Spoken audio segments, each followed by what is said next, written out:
tal amigos? ¿Cómo están? Espero que estén muy pero muy bien. El día de hoy les traigo un video muy especial, el cual se trata de los animales acuáticos en Q'eqchi y castellano hablante. Pero siempre espero de su apoyo, que dejen su comentario, que me regalen un like y que compartan el video. Chashari le shino chishunires masale ol na koibani naksa sak sale ol salikutang hain. Nakwan shin kamcha kung muel cho kere habanan na koibani ahtileten te kanable hut le kaush ut te kwot limuel hain. Limuel hain na tinak chirishib lishul na ketauman sea. Kantikiurik enishpen.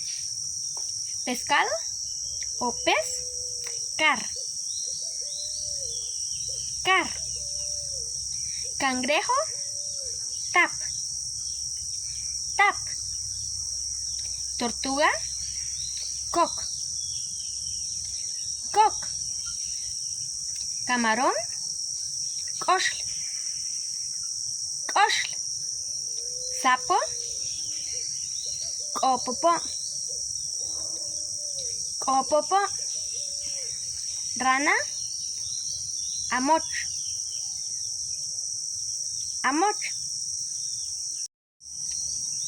Anguila, canticar.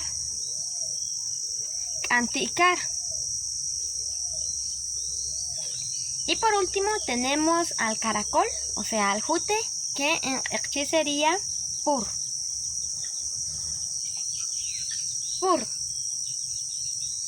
Muy bien amigos, hasta aquí llega la parte final del video.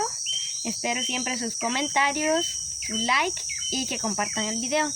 Arina hulak lishdaqik limuel hain, ankiosh leten, nakoy beniak pi, nakte kanable huch, lek aush, ut te kwot li muel hain.